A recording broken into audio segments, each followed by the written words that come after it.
네, 여러분 참으로 좋은 날입니다. 오늘은 꿈은 컴플렉스를 표상한다.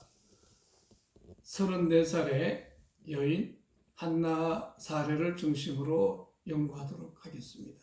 그러니까 오늘의 주제는 꿈과 한 개인의 컴플렉스의 관계입니다. 한나에게 있어서 컴플렉스는 수치심이었습니다. 그래서 꿈을 주도하는 감정은 컴플렉스인데 컴플렉스 에피소드는 꿈에서 표현되거나 변화되어지고요. 이 컴플렉스 에피소드는 상징적인 형식으로 표현되어지곤 해요. 우리가 컴플렉스라고 하면 흔히 열등감으로 표현되어지는 단순하게 생각하는 경향이 많습니다. 하지만 컴플렉스는 마치 블랙홀처럼 그 주변만 가도 그런 행동, 그런 태도, 그러한 감정, 또 그러한 인간관계, 그러한 결정에 빠져버리는 그야말로 병리적인 컴플렉스 블랙홀이라고 말할 수 있겠습니다. 그러니까 수치심이 한나에게 있어서 하나의 문제가 되는 것은 그녀는 너무 사소하고 작은 일에 전혀 수치심을 느끼지 않아도 될 일에 부적절성을 느낀과 동시에 수치심이라는 컴플렉스 안으로 말려 들어가는 것을 볼 수 있습니다. 그래서 컴플렉스는 꿈에서 계속 표상되어지는데 그것은 상징적인 형태로 만들어지죠. 우리가 지금까지 공부한 것 중에서 꿈워크, 꿈 작업은 흔히 네 가지 상징, 전치, 압축, 그리고 2차적인 개작 작업을 통해서 꿈이 만들어진다고 했습니다. 그러므로 꿈에서 나오는 상징적인 모든 사물이나 사건을 쭉 찾아보면 한 개인의 컴플렉스를 끊임없이 표현하고 표현한단 말이에요. 한나는 현재 34살인데 수치심과 관련된 심각한 문제를 안고 있습니다. 그녀는 무엇인가를 시도했다가 곧바로 웃음거리가 되는 경험을 반복했는데요. 그 결과 이제 한나는 자신을 표현하는 일이 드물었고 자신의 바람이나 의도를 거의 말하지 않고 또 생각을 드러내지 않습니다. 그러므로 그녀는 지나치게 소심하게 행동할 수밖에 없고 다른 사람의 삶에 개념치 않고 살아간다고 했습니다. 그녀는 친절했지만 따분한 사람이에요. 사실 이렇게 분류되는 것도 그녀에게 있어서는 수치스러웠습니다. 그러니까 수치심이 이 사람에게 있어서 하나의 문제인데 수치심은 어떤 측면에서 좋은 역할을 하기도 합니다. 사람이 얼굴에 철판을 깐 것처럼 하나도 부끄러워할 줄 모르고 뻔뻔하다면 그것도 심리적인 문제가 크다고 할 수 있겠죠. 그런데 전혀 수치심을 느끼지 않아도 될 일에 수치심 안으로 빠져들고 부적절성 속에 빠져들고 그래서 삶을 의기소침하게 산다면 그것이야말로 큰 문제라고 할 수 있겠습니다. 특별히 그녀는 뭔가를 시도하다가 금방 사람들의 웃음거리가 되어지는 경험을 반복하면서 이제는 표현하지 않고 자신의 바람이나 생각이나 의도나 그 어떤 견해를 전혀 말하지 않고 소심하게 의기소침하게 사는 것이 그녀의 모습이었습니다. 그러다 보니까 따분하고 말이 없는 사람으로 분류되어졌어요. 이렇게 분류되어지는 것도 그녀에게 있어서는 하나의 수치로 여겨졌습니다. 그러면 한나의 어린 시절을 한번 보면 어린 시절의 에피소드가 이런 게 있습니다. 그러니까 제가 처음에 얘기했던 것처럼 꿈은 헬라어로 호라마인데 그 호라마는 자는 동안의 꿈, 생각, 은유, 그리고 미래의 어떤 것들을 미리 보는 것, 환상 또는 신화 또는 사실 우리가 산다는 모든 것들이 하나의 꿈으로 여겨지는 거잖아요. 그래서 인생 일장춘몽이라고 말하는데, 그러므로 어린 시절에 하나의 에피소드도 꿈 같은 사건이라고 할 수 있어요. 한나는 이런 경험이 있었습니다. 나는 새 옷을 받았어요. 내가 제일 좋아했던 빨간색 옷이에요. 학교에 입학하기 바로 전에 일이었어요. 나는 매우 기뻤습니다. 지금까지 언니들의 옷을 물려받아 입었는데 처음으로 내가 꿈꿔왔던 옷을 드디어 가지게 된 것이에요. 나는 종 모양의 옷을 입고 빙글빙글 돌았어요. 옷이 참으로 아름다워 보였지요. 온 가족이 나를 바라보고 웃었는데 그들의 눈에는 좋은 의도가 아니라 경멸감 같은 것을 담고 있었어요. 그리고 아버지였든지 아니면 엄마나 언니였을 수도 있어요. 이렇게 말했어요. 쟤는 정말 공주병인가 봐. 저 옷 하나에. 나는 비웃음을 당했고 수치심을 느꼈습니다. 이내 나는 내 방으로 사라져 거기서 아주 오랫동안 혼자서 위축된 상태로 머물렀다는 그런 이야기입니다.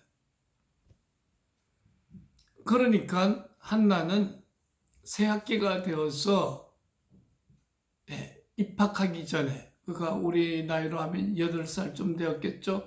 계속 언니들의 옷을 물려받아 입다가 종 모양으로 된 그런 이쁜 옷을 선물을 받았는데 그 옷을 입고 어린 한나는 행복했어. 너무 기뻤어. 빙글빙글 돌면서 자신의 모습을 가족들에게 보여주었습니다.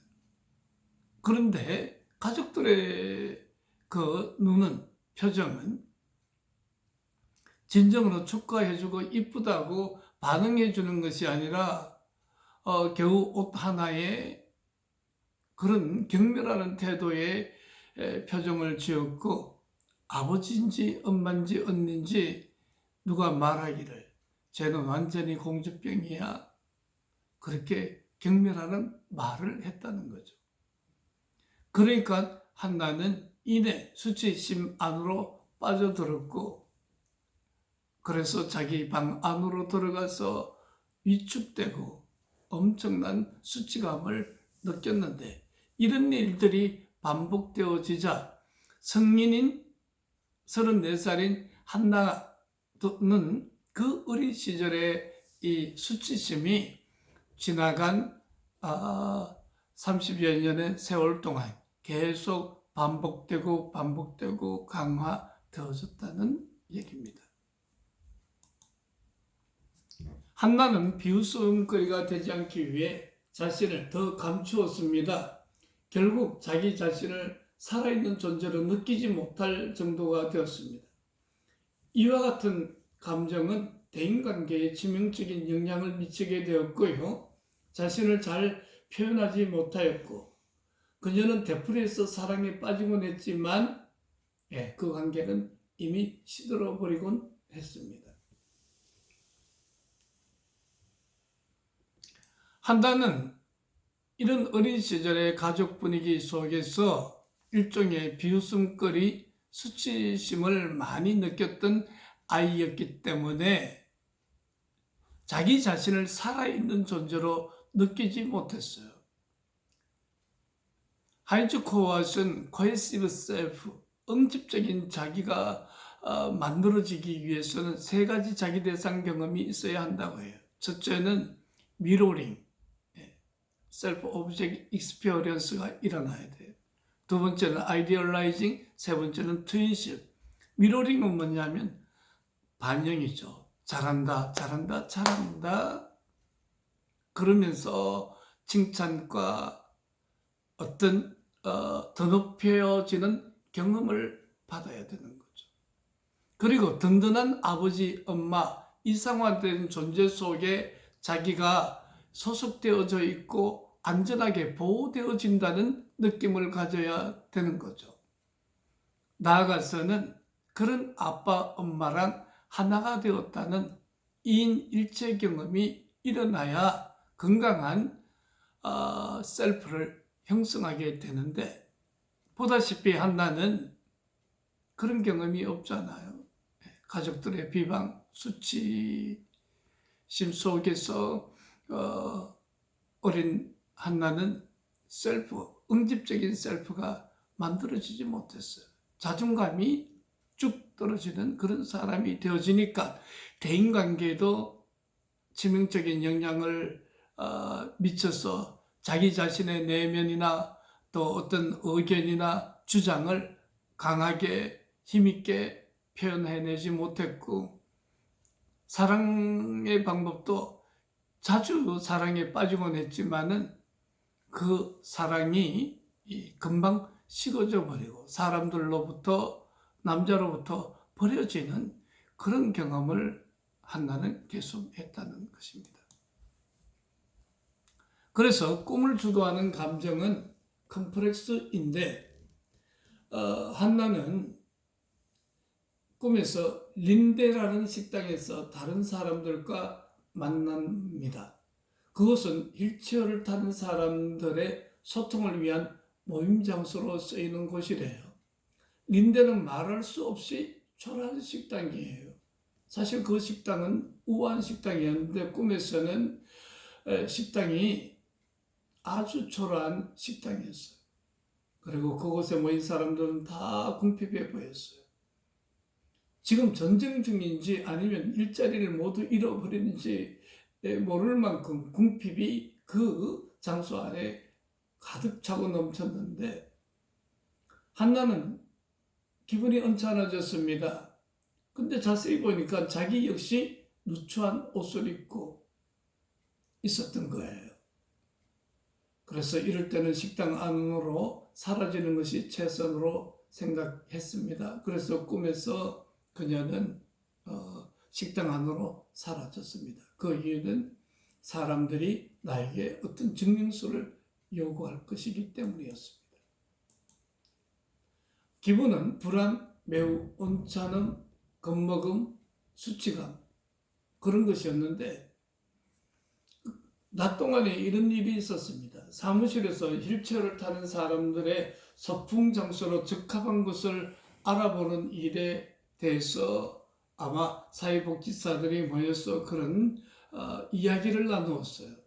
근데 다들 싫어하고 나서는 사람들이 없었는데, 한나가 그 프로젝트를 내가 담당하겠다고, 내가 식당을 다 알아보겠다고 자원해버린 거예요.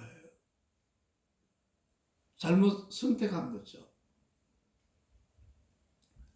그래서 그 린데에 대한 연상을 시켜봤더니, 린데는 한나가 어린 시절부터 알고 있었던 식당이었습니다. 린데를 보리스나무 또는 여성적 우아함과 연관짓기도 하는 그런 이름의 식당이었어요. 그런데 그것에 대한 연상은 초라한 궁핍, 전쟁이 일어나고 일자리가 상실되고 그런 거예요. 사실은 꿈에서 이렇게 보면 전쟁의 조짐도 없고 다들 모두가 일자리를 가졌음에도 불구하고 꿈 안에서의 꿈에 나와서 나오던 사람들의 환경은 다들 일자리를 갖고 있었는데, 꿈 안에서는 매우 초라함, 궁핍, 전쟁이라는 용어가 생각이 났다는 것이죠. 궁핍, 재앙, 수치스러운 일. 그녀는 궁핍한 사람이 아니라도 누구나 한 번쯤은 누추한 복장을 할 수 있을 거라고 격분했습니다. 그러니까 지금 정리를 하자면, 한나는 사회복지사들이 모여서 아마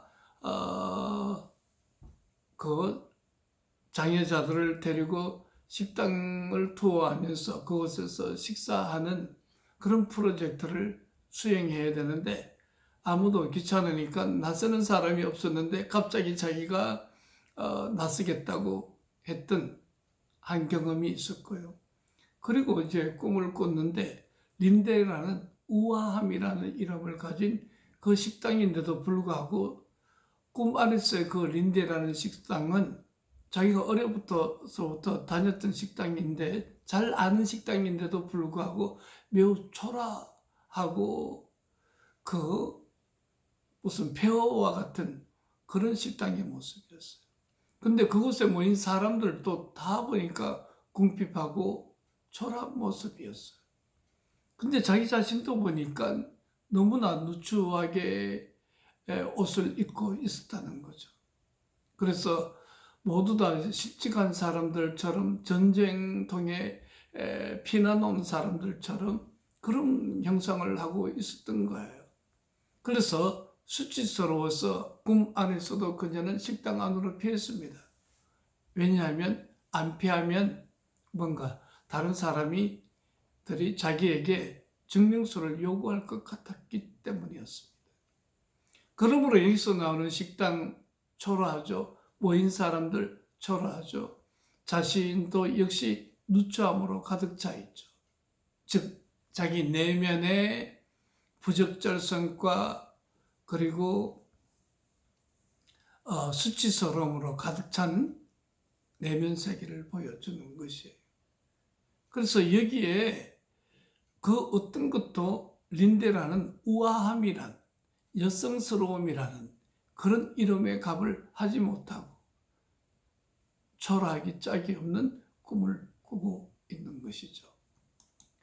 그래서 사실 이 린데라는 그 모임 장소는 식당은 단순히 모임 장소를 넘어서서 그녀 자신을 상징하는 곳입니다.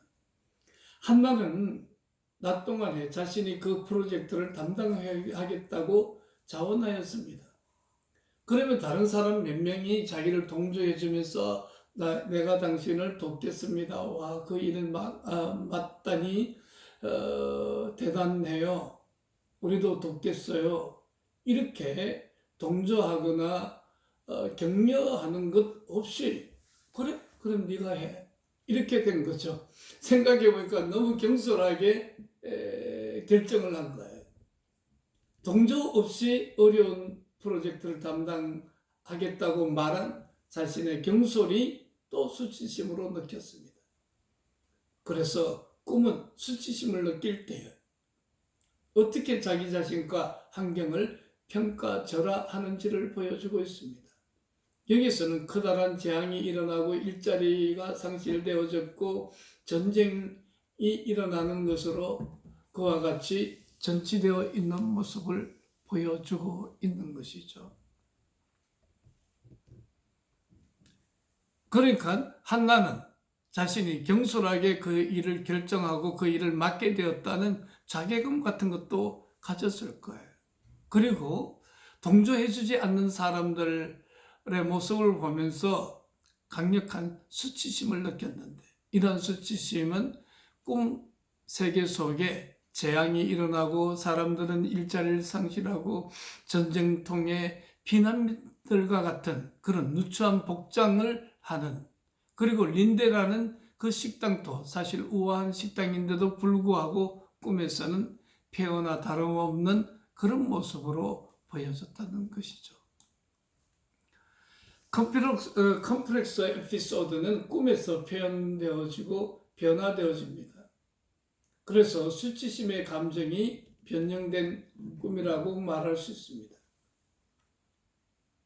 한 여자가 내 부모님 집 앞에서 우아하고 잘 빠진 멋진 차를 주차시키는 모습을 보았어요. 그리고 한나의 아버지가 밖으로 나와서 그녀가 그것을 주차하지 못하게 합니다. 그런데 그녀는 말없이 차를 출발하려 합니다. 그런데 그럴 수가 없어요. 왜냐하면 배터리가 방전된 차를 시동을 걸 때처럼 끼르륵끼르륵 하는 소리가 들렸기 때문이었습니다. 그녀는 계속해서 시동을 걸려고 노력하지만 안 되어졌고 결국 신경이 날카로워졌습니다. 아버지는 입을 비축거리며 창에 다가가서 비웃듯이 기름이 없니? 그렇게 묻습니다. 와, 멋진 차이긴 한데 유지할 돈이 없나 보지? 이 부분에서 꿈은 어렴풋해졌습니다. 되게 강력한 그 데미지를 받은 거죠. 그 순간에 개 한 마리가 짖으면서 아버지에게 덤벼드는 것입니다. 여기 꿈에서 나오는 우악의 한 여자는 한나인데요. 부모님 집 앞에다가 우아하고 잘 빠진 멋진 세단 차를 딱 주차하려고 하는데 아버지가 지금 방해를 하고 있죠. 이것은 저기 아버지와의 대상관계적인 에피소드를 말하고 있는 거죠. 그러니까 그녀는 꿈에서 그러면 그냥 출발하려고 시동을 딱 켜는데 끼륵끼륵하면서 시동이 걸려지지 않는 거예요. 그리고 아버지는 유리창으로 다가와서 하는 말이 비웃듯이 기름이 없니? 차는 우아하고 멋진데 아마 유지할 돈이 없는가 보지? 이렇게 비웃는 것입니다. 이때 한나는 꿈 안에서 정신이 어렴풋해질 만큼 가물가물해졌다는 얘기는 어린 시절에 경험했던 이 강력한 에피소드, 수치심을 주는 아버지의 행동, 그리고 나아가서 가족들이 비아냥거리고 비웃고 자기를 온전하게 이렇게 더높여주는 경험이 없었던 그런 그 가족들의 태도가 다시 한번 꿈 안에서 경험이 되어진 거죠.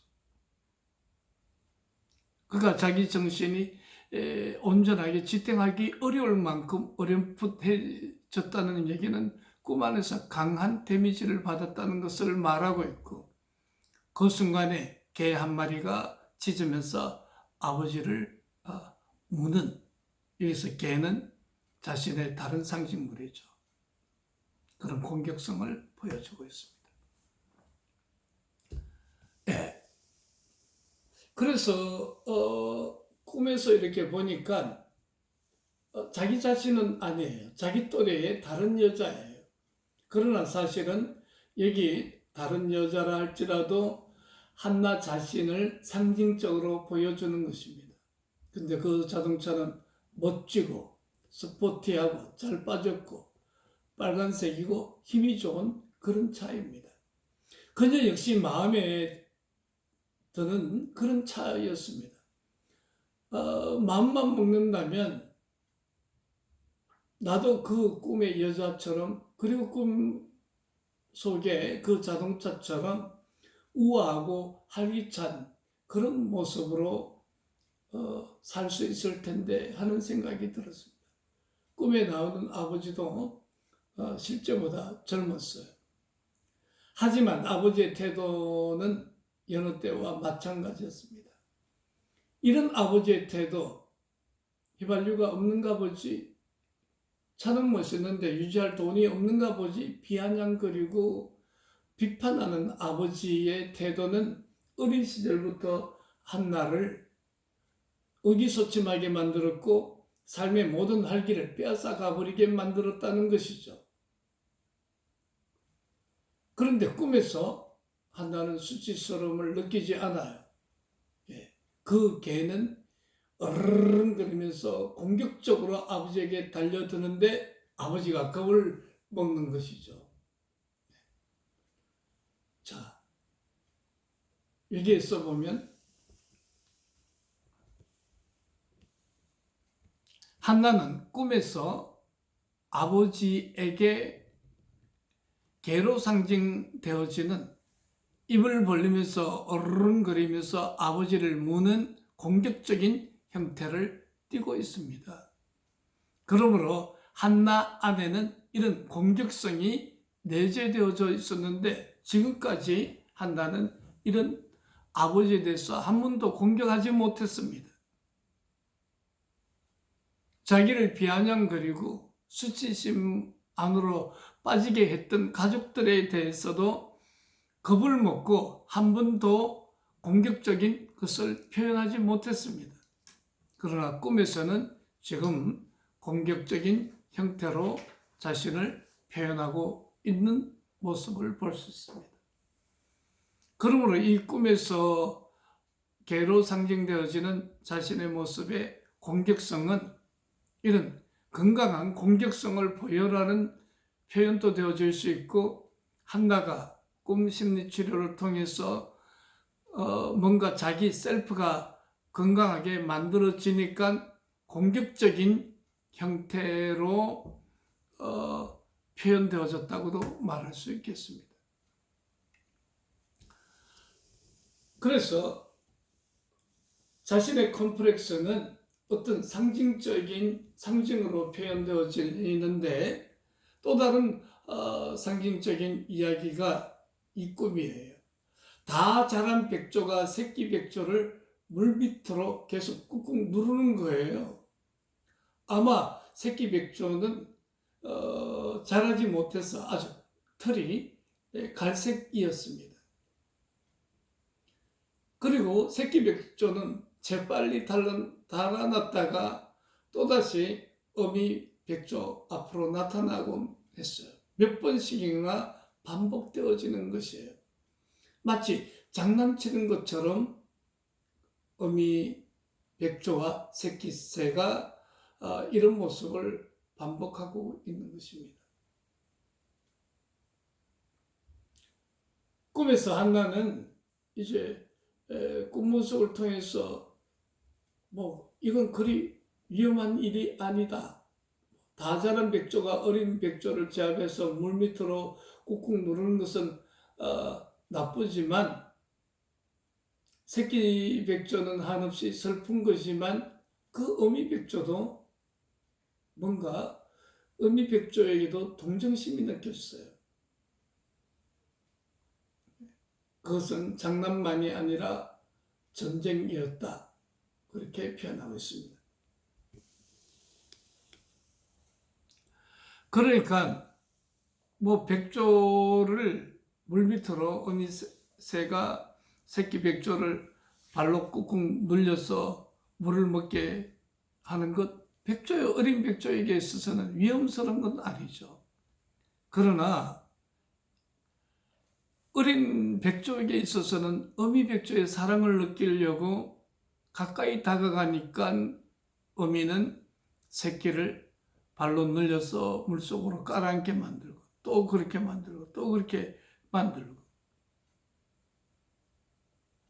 장난이 아니라 어린 백조에게 있어서는 전쟁과 같은 끔찍한 경험이었다는 것입니다. 물론 백조는 물 안으로 잠수하는 능력이 있어서 물 밑에 처박혀지는 것이 위험스러운 일은 아니라 할지라도 그것은 어린 백조에게 있어서는 데미지를 느꼈던 거죠. 근데 꿈 안에서 보니까 그렇게 하는 어미 백조도 뭔가 문제가 있다는 것이 느껴졌고, 어미 백조에 대해서도 동정심이 느껴졌어요. 그래서 이런 질문을 해봤죠. 왜 어린 백조는 자꾸 반복해서 어미의 영향권 내로 들어오려고 했던 것일까? 여기서 어린 백조는 자기 자신이고 다 자란 백조는 어머니죠. 그리고 자신은 되풀이해서 어머니와의 관계를 시도했다는 것입니다. 근데 엄마는 항상 밀쳐냈던 거죠. 이런 엄마들이 실제로 많아요. 한나는 언제 그리고 어떤 식으로 그것을 체험하는 것일까? 어머니는 어린 시절에 종종 이렇게 얘기를 했어요. 너는 덜 자란 애처럼 처신해. 상황 파악 못해. 이렇게 되풀이해서 비난했습니다. 그리고 이제는 어머니는 더 이상 어린아이처럼 행동하는 것을 용납하지 않습니다. 여러분, 한 아이가 건강하게 자라려면 자신의 그 천진무구한 그 어린이다움을 온전하게 표현해야 됐는데 한나는 어머니의 이와 같은 양육 방식 때문에 온전한 천진스러운 아름다움을 표현하지 못했습니다. 그러니까 어린아이다움을 잃어버리게 되면 그것은 굉장한 컴플렉스 안으로 빠져들어갔다는 증거입니다. 그러면 왜 어린 백조는 같은 행위를 반복할 걸까요? 어린 백조는 과연 엄마에게 다가가는 것이 무엇일까요? 사실 어린 백조는 엄마 백조가 자기 앞에서 당당하게 헤엄쳐서 자기를 이끌어주기를 원했던 것이죠. 근데 그 어미 백조는 새끼 백조를 물속으로 발로 짓눌려 깔아앉게 만들어 버리잖아요. 그러니까 이는 실제 삶에서 엄마가 나를 자랑스럽게 여기고 항상 내 곁에 있어서 나를 이끌어주는 그런 엄마가 되었으면 좋겠는데 엄마는 나를 자랑스럽게 여기지 않는 거예요. 그리고 내 곁에 있어주지도 않는 거예요. 그리고 나를 이끌어주지도 않는 초기 어머니 관계 안에서 있었던 컴플렉스적 에피소드가 이러한 꿈을 꾸게 만든 것이죠.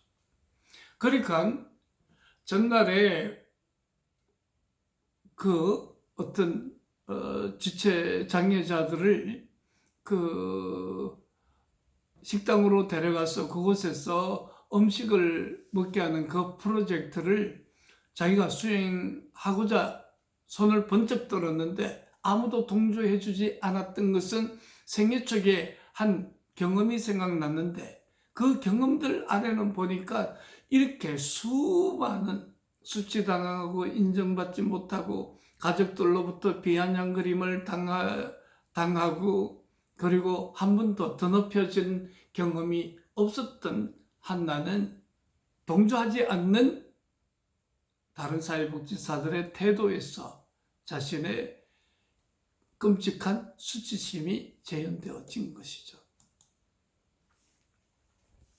그래서 백조에 대한 상징을 한번 얘기해보라 그랬더니 아주 아름다운 새이며 백조에게 당당함이 느껴진다고 그렇게 얘기했어요. 이 백조를 집단의식으로 보면 그리움과 연관되어져 있는 새라고 해요. 그리고 백조는 매혹적이죠. 또 백조 이야기 민화나 민담에서 보면 아름다운 처녀로 변하고 영웅이 등장하는 그런 이야기도 많이 있어요. 그래서 영웅은 백조 처녀와 사랑에 빠지고 그리고 백조 처녀에게 날개를 빼앗아요. 하지만 결혼까지 했지만 그녀는 어느 날 숨겨놓은 날개를 발견하고 그에게서 날아가 버리죠. 뭐 그런 얘기가 서양에 있는 민담이에요.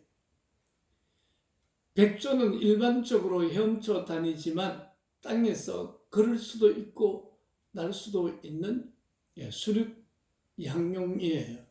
또 백조는 아프로디테 사랑의 여신뿐만 아니라 아르테미스 자유롭고 호통한 방랑의 여신이기도 한 그런 상징물을 갖고 있죠.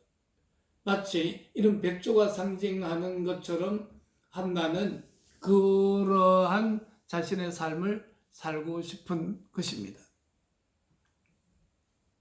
특별히 우리는 여기에서 시기심을 볼 수 있는데 싸움 같은 장난은 그녀의 어머니가 그녀를 시기하기 때문이라고 생각이 들었습니다. 한나는 모든 여자들이 자신을 시기심의 대상으로 여긴다고 생각합니다. 따라서 어떤 여자가 나를 당당하게 만드는 것도 아름다운 여자가 되는 것도 용납하지 않아. 다 나를 시기하기 때문에 그런 거야. 그러니까 자신은 한번 꽃을 피우지도 못한 채 시들어버린 그런 꽃처럼 그야말로 풀죽은 채 살아가고 있었던 것이죠. 그녀는 자기와 다투는 여자들의 마음속에 다 시기심이 내재한다고 믿었던 것입니다. 그래서 컴플렉스와 상징 속에 담긴 기억과 기대를 생각해 보면 꿈이 원하는 것이 무엇인지, 꿈이 의도하는 발달 과정이 어디로 향하는지를 알 수 있다는 것입니다. 꿈으로 표현된 컴플렉스 속에는 기억, 즉 인생사와 인간관계사가 이처럼 담겨져 있음을 볼 수 있죠. 또 컴플렉스는 발달을 중지시켜 삶의 주제를 컴플렉스적으로만 체험될 수 있는 고난의 주제들로 변환시킨다는 것입니다.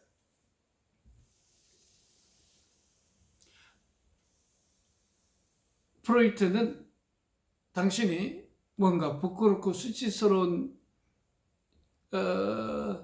것이 사람들에게 드러났습니까? 그것은 살짝 부끄러운 것입니다. 그러나 당신의 꿈 한 편을 사람들에게 말한다는 것은 자신의 모든 것을 다 드러내는 것이라고 표현하고 있어요. 마찬 그 프로이트의 말처럼 이 한나의 꿈, 린데라는 식당이나 백조의 꿈을 보세요. 그녀의 생애 초기의 컴플렉스를 완전하게 다 담고 있잖아요.